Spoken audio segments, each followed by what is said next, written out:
What's up everyone and welcome back to HateWatchers. Today we force push on ahead with our reviews of the Acolyte with episode 6, Teach/Corrupt. Let's get right into the breakdown. Spoilers ahead. We begin with Osha waking up in a day spa complete with a hot tub, where her first instinct is to drink some Gatorade to get the taste of failure out of her mouth.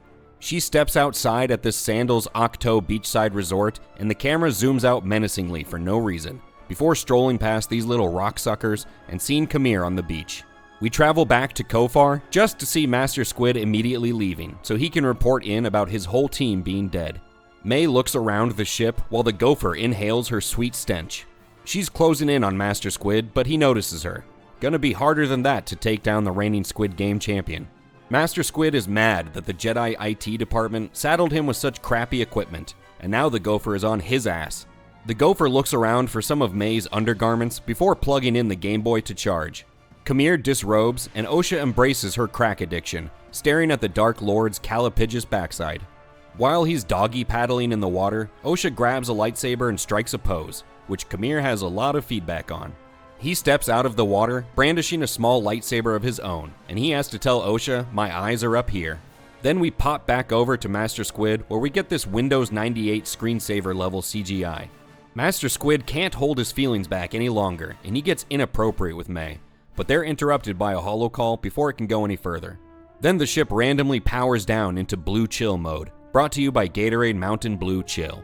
Master Time Waster is talking to a senator who's asking about the exorbitant amount of money the Jedi are spending on streaming services, when Padawan Stringbean interrupts her and says, "Good news, Master Squid called and his whole team became one with the Force, in a horrific attack." We learn that Qimir used to be a Jedi a really long time ago, and Osha brags about how strong Master Squid is, and he responds by saying that you're easily twice as strong as Squid, because you're a woman, and you're black. He tells her that if she wants to leave, she just has to swim out to that ship, but he immediately adds that he doesn't mean to assume that she can or can't swim. He knows it's complicated and there's socioeconomic factors, and he should probably just stop talking. Osha doesn't dignify his ramblings with an answer, but she also doesn't start swimming, so... May is checking on the ship when the gopher rushes in to hump her leg before the droid Hawk Tuah is in her eye.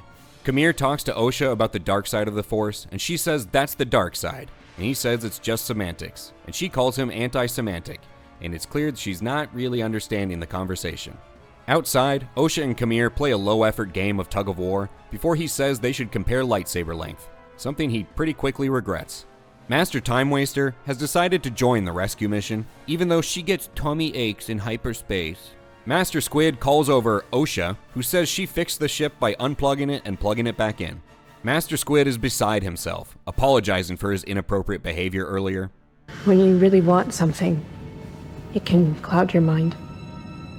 And Squid admits he's jealous of how she looks at her droid. I noticed the way you take care of him, talk to him, love him. She asks about what happened on Brendok, and for the 4th time this season, it's interrupted when the power comes back on. Rather than have her burning question answered, she rushes to the cockpit to make a phone call, giving Master Squid the opportunity to stun her, an impressive feat considering the gopher was nose deep in his posterior. They blast into hyperspace right before the Jedi arrive. The Jedi, much like Leslye Headland, turn to Harvey Weinstein for guidance before they set off into the Forbidden Forest. Qimir is fixing his Darth Chuckles mask, and Osha asks if this is the same way he seduced her sister, and he says, "Ha! Your sister was easy as shit. That took, like, no work." She asks what he wants, and he says he wants the power of 2. The power of many. He tells her the mask works as a sensory deprivation thing, and says she should try on the mask before asking if she's ever thought about Ozempic. The rescue team finds the Padawan and Master Baitor, who's stiffer than ever before. Master Time Waster deduces that these Jedi all died of boredom, and who could blame them? Then she whips out her limp lightsaber to kill a bug, and Padawan Stringbean wonders if Master Squid fell to the dark side. May wakes up on the ship in restraints, and Master Squid asks if she wants to play a game, lending some credibility to the Padawan's theory. Now Master Squid gets really inappropriate with May, and tells her she's going to listen to what he has to say.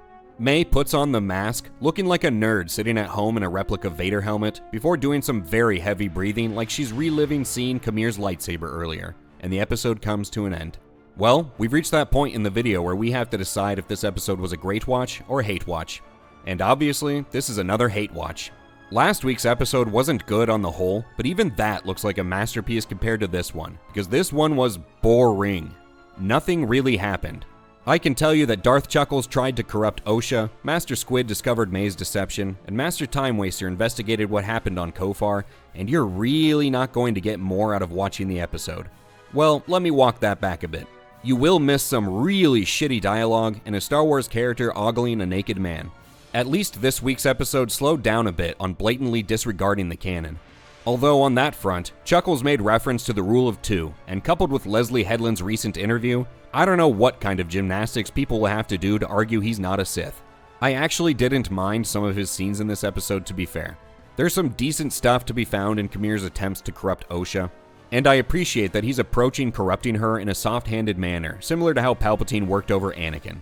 Especially after he just spent an episode taking down more minors than Dr. Disrespect. Also, there's a joke somewhere in there comparing Qimir's ruse to the Khmer Rouge, but I haven't nailed it down yet. Make sure to subscribe to the channel for when I finally put that one together. Of course, Palpatine's turning of Anakin took a decade, and Osha looks ready to embrace the dark side after an afternoon of exposure. Which brings us to the biggest technical problem with this episode and really this story so far. Characters' motivations and even their personalities change more than our politicians' diapers. May just spent 2 episodes flip-flopping between wanting to surrender to the Jedi and violently fighting them off. Osha wanted to bring May in and go back to the Jedi, but now she's looking like she'll become a dark side acolyte before dinner is served. Master Soul wanted to come clean to the Council and return to Coruscant, but at the end he's hitting ignore on their calls. The idea of the Sith returning is not something any Jedi at this point in time would put off reporting just to go on some side quest with a murderer. Even in all the discussions about the dark side and the Force, nothing groundbreaking came out of it. And to be clear, there doesn't have to be anything groundbreaking. Star Wars fans are more than happy to have story after story telling the tale of someone tragically falling to the dark side. But you need interesting characters and special circumstances to make it intriguing, and the Acolyte is lacking in both, having failed in getting people invested in the story of either Osha or May. And boy, that dialogue is rough at times. The Acolyte is an early favorite for the 2024 HateWatchers Award for crappiest dialogue. And his strength in the Force is very powerful. You think that's his strength? That's your strength in the Force, Osha. Even when Osha makes reference to her time as a Jedi, we have no idea about the circumstances of her time with the Jedi, so it all means absolutely nothing to the audience. It's all empty platitudes. And when the dialogue wasn't taking you out of the show, the nonsensical decisions of the characters did. Like just before May gets knocked out by Master Soul, why was she rushing to make contact with someone, which put her in a convenient position to get stunned? Or just before that, why did the gopher and the droid shut down the ship? Just to get May in this room so the gopher could hump her leg and the droid could spit on that thing? Why doesn't Osha leave her captivity when she's given the chance? Why doesn't Master Soul just scream, "Sith, Sith," when he gets through to the Jedi?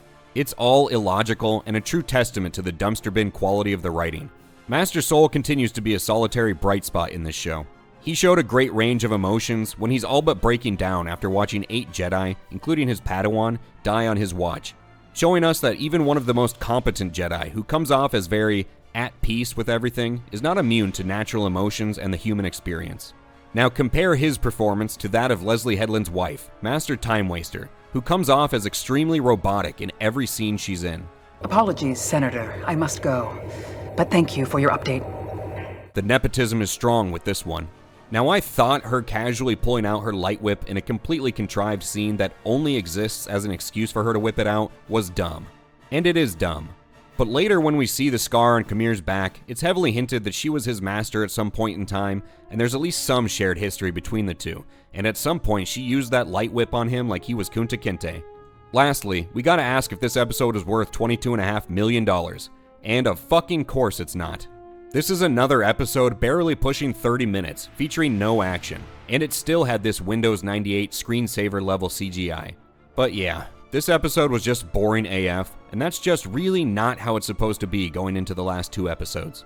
Something has interrupted Master Soul finally explaining what the hell happened 16 years ago, like 4 times now.